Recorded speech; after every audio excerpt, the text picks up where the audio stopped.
Okay, so today I'm going to teach you about how to use Quizlet. So from Google, I'm just going to type in Quizlet and go to the home page. So from the home page, you can sign up by just clicking up here, and it asks you these simple questions that you fill out, and then you have your account. So I have already made my account, so I'm going to click log in, and my information's already there, so I'm just going to click log in. And this is what it takes you to. This is the home page, what you will be working with. So to start out, I'm going to take you to settings, and it shows you that you can upgrade to the more pro version of Quizlet, but the free version works just as well. You can also change your profile picture, and it gives you a lot of these options, and you also have the option to upload your own photo, which is what I did, and I uploaded my little avatar. So I'm going to click on my avatar, and now that becomes my profile picture. Continuing down, you can link your account to Facebook or to Google, and Google is what I linked mine to. You can also change your email address if you'd like, or change your password.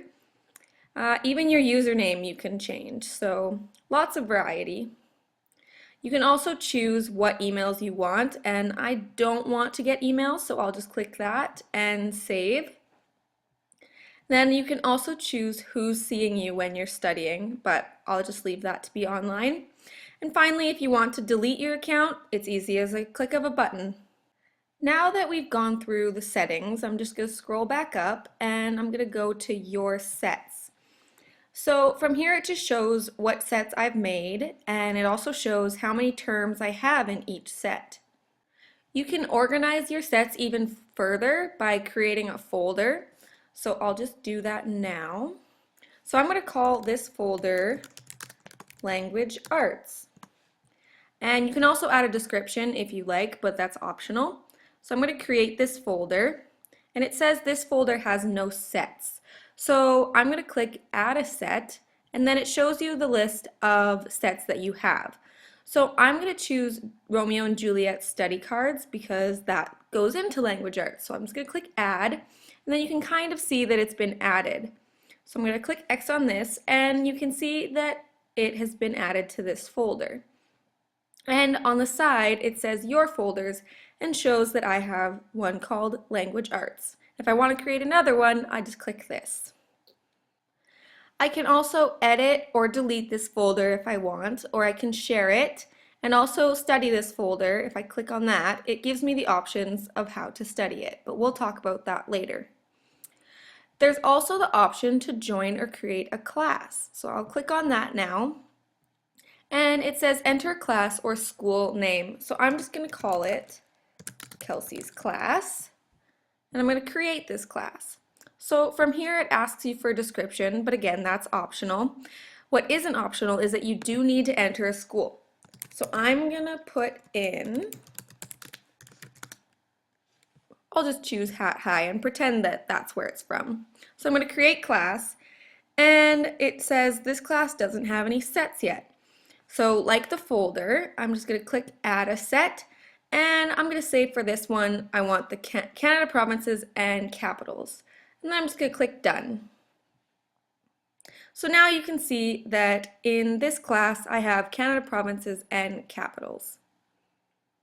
Now from here I can go to the top and click invite more people, and if I click on that, you can add a username or email, or if you want to use it in class and create a big group, you can just copy this link, and anyone who clicks on that link will automatically be added to your class.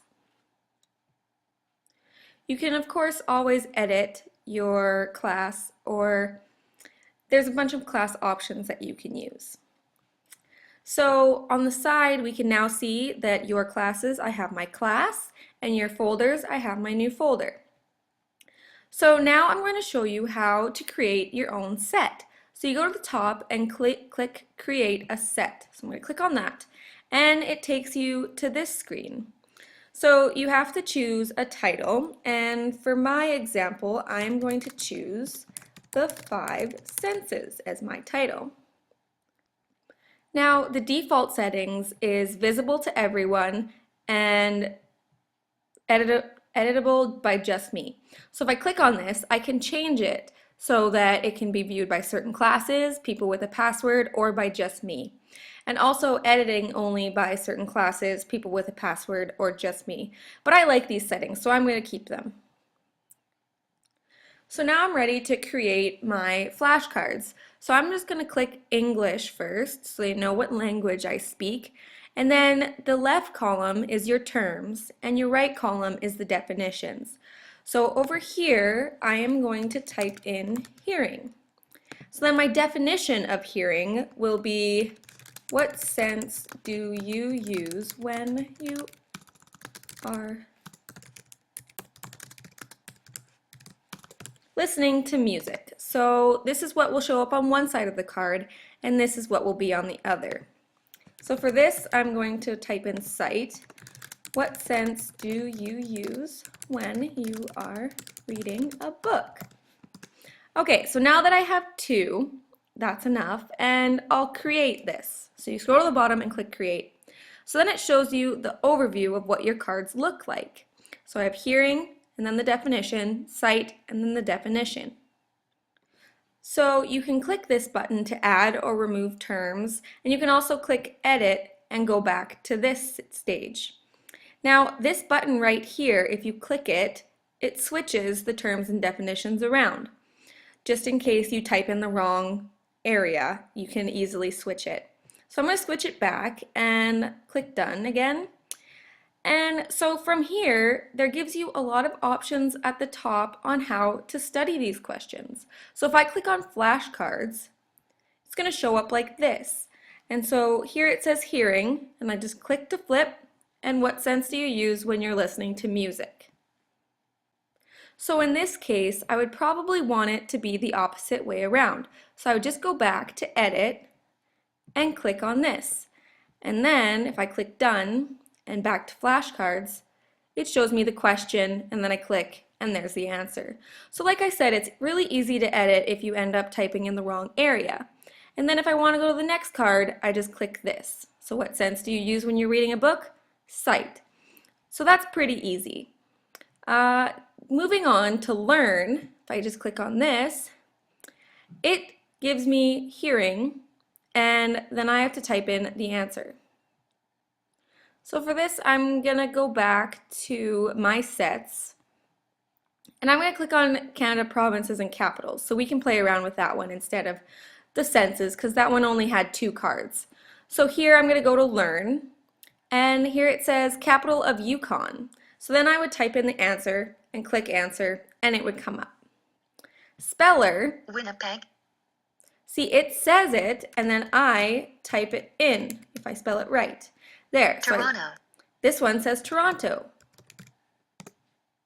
Fredericton. So for speller, it's good for checking your spelling because it gives you the answer, but you have to know how to spell it. So in that situation, it would be a good testing. So if I move on to the top and I click test, it takes me to this kind of format where the questions are put in different types of ways which they would be seen on an actual test. I can also print this test if I wanted to use it in the classroom. So we have written questions and multiple choice, and then down at the bottom we have a few true or false questions. And then at the end you can check your answers as well. So scatter and race are two games that are included on Quizlet. So if I click on scatter, it comes up to the screen and then I can click start game and then this comes up and then it's my job to drag and drop over the correct answers. So if I have Edmonton, I know that is the capital of Alberta. Or Regina is the capital of Saskatchewan. So you just drag and drop and you're timed. So it's just kind of a fun way to study. I can go to race now and it's another game. So it gives you the instructions right here where you destroy the scrolling words by typing in the correct answer. So I am going to start playing this and capital of Yukon, I type in Whitehorse and then it shows that I have gotten it correct. So capital of Newfoundland and Labrador is St. John's. And just like that, another fun way to do it. What's nice about the race is if I forgot to answer one and it went all the way to the side, or if I didn't answer one correctly, it stops you and makes you type in the correct answer. So what I missed was capital of Quebec is Quebec City. So now it is my job to type in Quebec City, and then it will let me keep going. So the capital of British Columbia will show you. If it keeps going and I miss it, there, it stops me, and then I have to type in the correct answer before I can go on. So I'm just going to go back because I'm done playing this game. And it just takes you back to your main site where it shows you your sets, and that's it. It is as easy as that. You have your classes, you have your folders, everything is really organized. You can create as many sets as you want, and it's all free. So try out Quizlet. It's a great resource for teachers.